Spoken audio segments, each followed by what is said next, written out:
today at the YB Wong Chen office, and then we have here Dato Tok, and we're going to interview you on more onto the Subang matters. Okay, thank you very much. Okay. So yeah, I think you have some questions, but I haven't read them. Just ask. Yeah. No, it's okay. Just ask. Okay. We'll just keep it casual. Yeah. Okay, YB Wong Chen, thank you for taking the time to speak with us today. I'd like to explore two dimensions of your work. One is your role as MP of Subang, and the next will be your leadership as chairman of the Parliamentary Select Committee on International Relation and Trade. Okay, we'll start with MP of Subang. I've been your MP for 12 years and a bit now. Okay. Right? Almost 13 years. That's a long time. Very senior. So the role of an MP is quite simple. It's three basic things. Every MP has to do the same thing. Number one, we have to legislate, which means you have to come to Parliament, debate, look through the law, and then vote on the law. So passing laws is our primary goal. Number two is we do what this thing called a policy development. Policy development is essentially the philosophy or the beliefs or the principles that we use and adhere to for the betterment of the country. Okay? So policy can come in many shapes. One of the main policy way to do it is to chair to be part of a committee in charge of certain things. So I've been developing policy for my party and also for PH for a very long time. So it all started really, essentially I was brought in as a technocrat.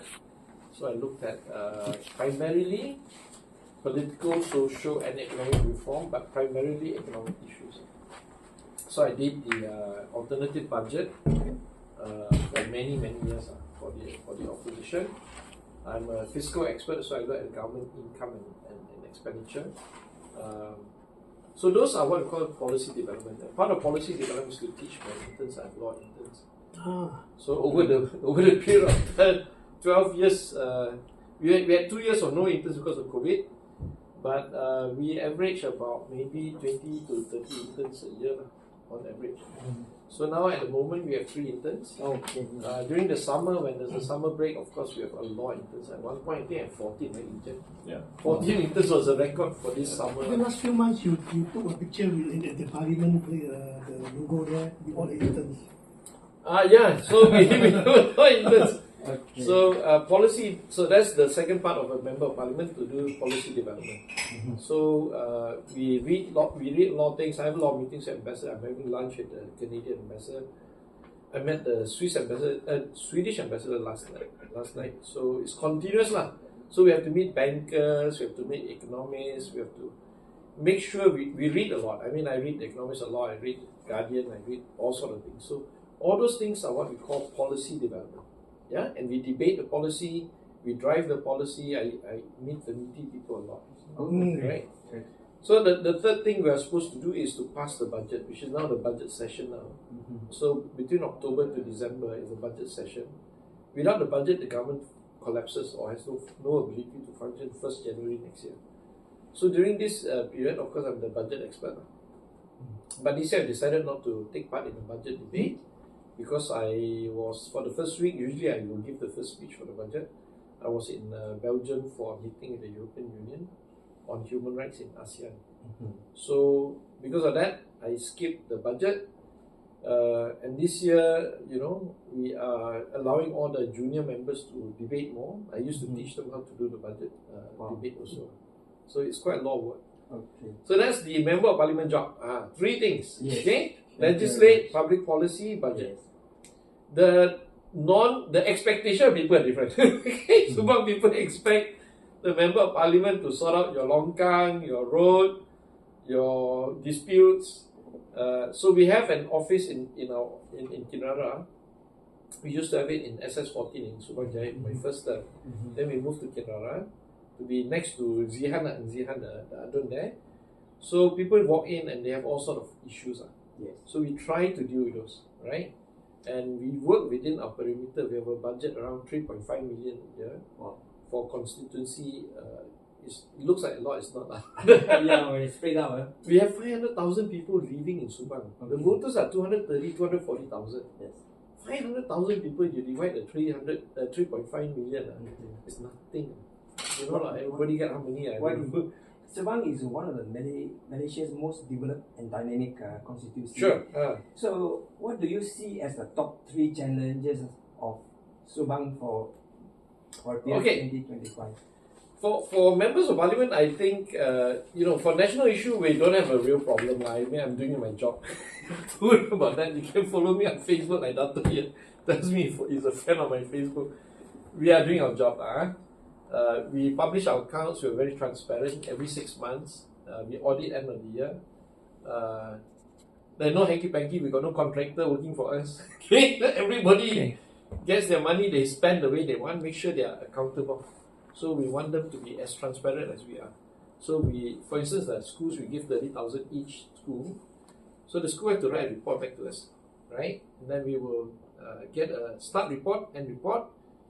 They manage the contractor, they do everything. That's key. And that's how we keep the accounts clear, and that we have no issue regarding, governance issue like in Subang Parliament. Challenges for Subang people has always been the lack of health facilities, government health facilities.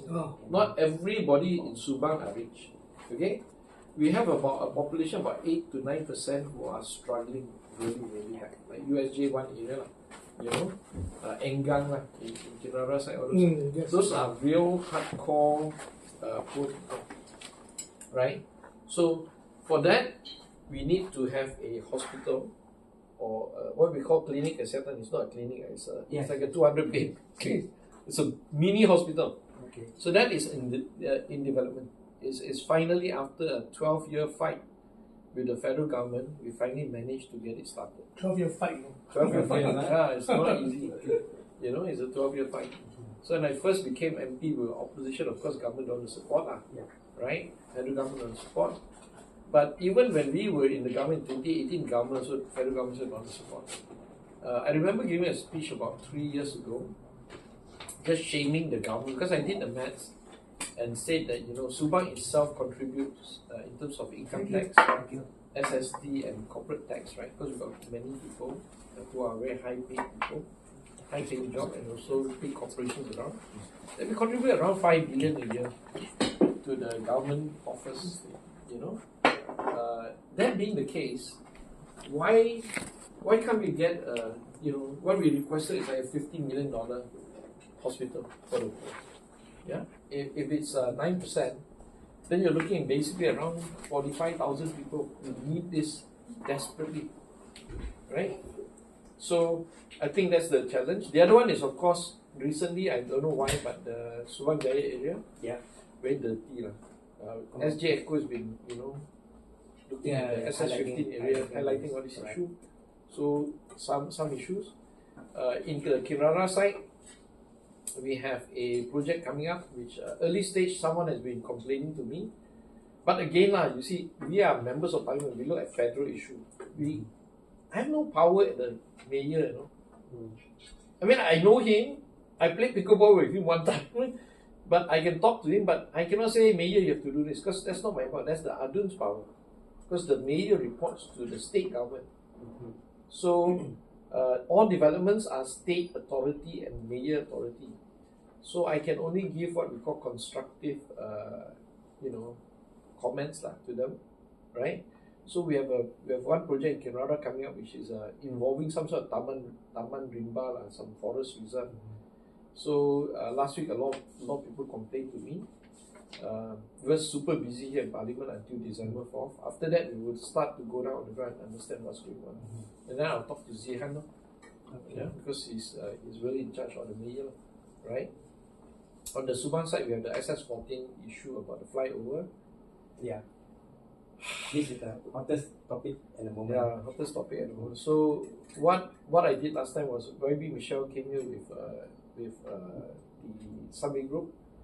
So I told them, look, this is not really our jurisdiction, but what we can do is we can facilitate a meeting with the residents and them. So they actually came here a week later I met them, and I thought they were all smiling, happy. I didn't take part in the meeting because I'm super busy here. Region, my officer, was there, right? But we had the impression everything was good. And then subsequently, communication breakdown between them again, right? Now it's quite critical, but the development order has been given, or most of the approvals given. Whether the SS14 people can mount the challenge, we're not sure. But you can always go to court, What I'll try to do is try to again mediate between them. If cannot mediate, you will have to fight. This is a PJD link. PJD link we fought, because that's a federal project. Yes. You understand, Yeah. That's also because Chen Chung's area. 5% of PJD link involve my area. Yes, correct. And most of my residents actually want it. Yeah. Oh, Most of my residents, Apa. because they want to go to one Yeah. Tama, Yeah. right? So they want to, but for people who live in PJ, Yes. They don't see any relation. it will. I mean, it may ease traffic congestion, but their house will look terrible, because you already got so much going on there. So, so for that one, it's a federal project, and it's to do with the governance of the Selangor state and the federal government side. Then we have to fight them. But for the SS14, it's a local government issue. What we do is we try to mediate. That's the point. I try not to cross the jurisdiction. I mean, it's crazy. Sometimes, we have people coming from, Ampang coming to my office at night asking for help. We have people from, Gombak. I mean, unfortunately, we have to turn them away because we already we serve Subang people. Yeah? Okay? Yeah. Any more questions? Okay. Traffic congestion, which is ongoing in the Klang Valley, with a lot of building built up, which actually create more congestion. Okay. Yeah. So, this one has to do with plot ratio, right? So plot ratio is under the mayor's office. So it's very important for every project they do that they have to be fully transparent. This is why we try to encourage government generally. At the federal government, we try to be fully transparent. That's how we run office, fully transparent. That's why you're not sure, not close to the Datuk Mahani, the mayor of BJ. Oh, I don't know. I know my own mayor. The new one. He's quite nice. It's very nice actually. He's the funniest mayor we had. But for traffic congestion, population is always growing. People are migrating to Malaysia, to KL and the Klang Valley. Of course, it will continue to grow, right? That being the case, then new areas will be opened up. Then it's all about town planning. And town planning is strictly either under state and the local government. They have to be transparent. For instance, this bridge, right? The flyover, the SS14 one. Sunway is requested for it. Why did Sunway request for it? Because they want to move traffic from Sunway area, which is congested, into the 14 area, and then go to the Kuala Pasiara or everything, right? But did the government disclose how many houses are coming up in the Sunway area? Did they comply with the plot ratio? Right? Did they, that kind of engagement is very important. Yeah? For the 14 people, there are 200 residents there, right? Of which we don't know how many is against it, how many is for it. But we assume that some people are not happy, right? So therefore, if there is a 5,000 houses in the Subang in Sunway area, the 5,000's concerns overrides the 100, 200 residents here. Yeah. I mean, this is what we call public policy, right? Is there no other alternative? Of course, that's the question they are asking. Can you not build another area? I don't know. I'm not an engineer. I don't have the map. It's also not my jurisdiction. What I'm saying is, my job is to ensure the mayor shows all the alternatives. Publish how many people is going to use this road. How many traffic congestion, traffic impact assessment. They can't afford one. I told him, early on, he came to see me 2 years ago. I told him you have to do your own TIA. But it costs 30,000. I mean, residents don't want to come out with 30,000. How to fight? Did the mayor do his own TIA? Yes. No. By right, they should be doing The that. mayor not doing the TIA because they Yeah. use the Sunway TIA because Yes. it costs money to them. So, I mean, you know, to Cash the to to the mayor side, they say, why do I want to do a TIA, another TIA, right? Because it costs money. You know, but isn't that money worth spending? Yeah, correct. Not to upset the 14 people, Yeah. right? SS 14 people. I mean, look, I don't know much, to be fair. I don't know much on this issue because I'm doing Yeah. parliamentary work. Yeah, correct. But when I have a break after parliament, I promise the people that Yeah, I'll that's go down. right. That's Yeah, the thing I'll I go down like. and see them. That's the one when I hear you say promise, I approach you, and then within minutes you arrange for a meeting through your. Yeah, my voice is very Yeah, good. fantastic. So I written a letter for the 9th of December to meet the mayor. And I'll raise all these issues. But when I went to PGS 9, they are worried about all these houses being converted into dormitories. Yes, yes. That's another concern. I mean, all these things are, to be fair, I don't the know. council and the other, those people are directly responsible should take more effort. It shouldn't be on the parliament shoulder. It shouldn't, but I have to serve you, You're my constituents, so we do our job first. Then our secondary job is to. I think it's most important is the call for a town hall meeting with the Adun councillors together with the mayor and the stakeholders, the residents, which I think from what I see is not happening as in the past, as frequent as in the past. Yeah, we that's the thing. Once we come into power, we have a lot more work. That's the irony of it. When we are in the opposition, we have less work. Our work is to always, criticize government. Okay. I'm very good. I give constructive criticism to government. But once we are in power, I've now, I got 4 chairmanship. You realize that? Yes, a lot of people don't understand this. Yeah. I'm swamped every day. Understand? Yeah. So to ask me to go down to look at the constituency, local government, it's our job, but we mediate where possible. Okay. I can't promise people, but I have an appointment on the 9th. Yeah. I will go and see the mayor. Yes. And then I will report to you all. But I will definitely encourage them to be transparent and accountable. That's the main point. YD Wong Chen, this conclude the part 1 of Subang local issues. Okay. I'd like to move on because we got only 1 hour slot. Because I have to go in 10 o'clock. Yes. So the next one will be part 2. Share with us the international relations and trade. The PSSC, which is Parliamentary Special Select Committee. many people don't know what it is, Okay. which we are in the chair. Okay, so in Malaysia, under for a very long time, under Dr. Mahathir, many of the structure of parliament has been removed, checks and balance, right? Subsequently, prime ministers come and go, and Mahathir came back again. But until today, there's been very little reform in parliamentary matters.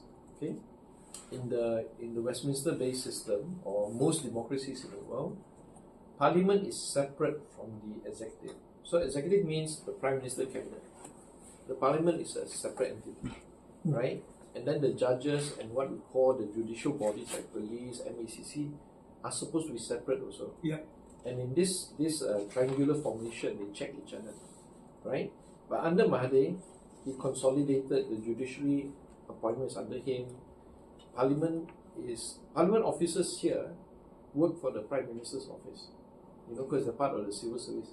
So their sacking, appointment, promotion, all depends on Prime Minister power. Yeah. Our budget also limited. Okay. So as a result, Parliament has been dysfunctional for decades. In 2018, after we won, we put pressure on Dr. Mahathir, and Dr. Mahathir gave us some select committees. We formed about 10 in 2019. That was short-lived because we had COVID. Then all the committees died. I became the first ever Parliamentary Special Select Committee chairman for international trade and international relations back in 2019, 2020, that period. But I think we only survived for 3 months. Then we had COVID. Then the Parliament was suspended, and then things didn't work, right? When we came back to power in 2022, we won the election. Prime Minister Anwar became Prime Minister. So we started reviving the select committee system. So we have 10 select committee. My committee is the International Relations and International Trade Committee. Yeah, the committee's job is to develop public policy and to question government for accountability. Because we are in theory separate from the government. So if the cabinet makes a decision and we feel the decision is not appropriate, we can ask them to explain and we can make recommendations. Because Parliament is made of government, MPs, backbenchers, and also opposition MPs. So combined together, it's a bipartisan body. So I'm the chair, the members are 12 of us. It's reflective of the composition in Parliament. Since we have 2/3 majority, we have basically 8 MPs who are from the government, 4 MPs from the opposition. But our job and the oath I took in Parliament is not to defend Anwar Ibrahim Hafiz, or defend my party, or Pakatan Harapan, or the Madani Mawar. I took an oath to defend the government, the Malaysia, not the government, Malaysia, and the Constitution of Malaysia. That's why it's very clear. Yeah. When we are in the committee, we defend Malaysia, we defend Constitution. For the Prime Minister and the cabinet members, they defend their government. Yeah? In arbitrating all this is the judicial bodies. Okay. But judicial bodies like MECC reports, Prime Minister under control, Prime Minister, the Auditor General, Attorney General. Those are the reforms that we need to do. Yeah, so that's why when I joined politics 15 years ago, 16 years ago, I was motivated to carry out those reforms. Fundamental reform. I came from a corporate law background. Why do I give up a lucrative job? Weekends are nice, you can go holiday, all this, to become a politician. Because we're driven by that. Driven to reform. So after 3 years of this new government, the reform has been going but slow. I think I'm a bit worried. That's why we are getting more and more vocal to try to pressure our government to reform faster. Yeah. So we end, if there's Dr. Tok, you have any questions? No questions. You see, what I see is that can MP currently have enough tools to hold the ministries that in the, say, accountable? Okay, well, it's again a budget, right? For instance, let's say you have to build a table. Okay? You are like an amateur carpenter. Okay. You could get a power tool, nice saw, saw blade, all that, cut and do the job. The table would be nice. Instead, I give you one hammer, couple of nails, and a hand saw. You're going to build one. It's about resources. Parliament has committees, but what are our resources? No soldiers. No money. Money. Yeah. We have 2 officers. 2.5 is a joke. 2 officers to handle 12 members of Parliament in a committee. Okay? These 2 officers plus half, because sometimes one of these officers have to go and do work for another committee, Okay. Right? How much do you think their pay is? 5,000 maybe each, 10,000 a month. So that's 120,000. That's the budget for the committee. Okay? They told us we got 200,000 to travel, right? For members of Parliament, go to Japan or whatever, right? You tell me how to travel 12 people, 200,000? What? You take a bus to Hat Yai, is it? Travel, go to Chiang Mai, take a train. Stay in a 1-star hotel. We're supposed to meet the Parliament, on the other side, to meet MPs on the other side. I'm not saying we all need to wear, dress up in Gucci and stuff like that. Yeah. No. There is a certain amount of money you need to spend. When the ministers travel, they spend 5-10 million a trip. Yeah? 200,000 for a year for travel for members of Parliament. This is crazy. Do you understand? Understand. So they gave, the irony is in the first year, when we applied, no money already. Someone spent our money. Second year applied, also someone spent our money. Third year, finally, we went to Kenya, only a few months ago. Right? And that also can bring only 4 MPs. Because not enough budget. And we flew economy class, please. We didn't fly business class out of the 12. Because the budget was limited. We are the international body. We're supposed to go to Geneva, join the IPU, go to WTO, WEF, We're supposed to join COP. We're supposed to go do all this Yeah. kind of. That's our job. But there's no budget. So never mind lah. We sit here lah. We still do our job. We still perform. This, we had 14, 15 hearings this year alone. Yeah, we go to the news, we tell people what's happening, the US trade deal, we're not happy. We still do our job. But we can do our job much better in the same way you can build a table much better if we're given the tools to do it. Right? How much is the same committee, in Indonesia it's called komisi, yeah?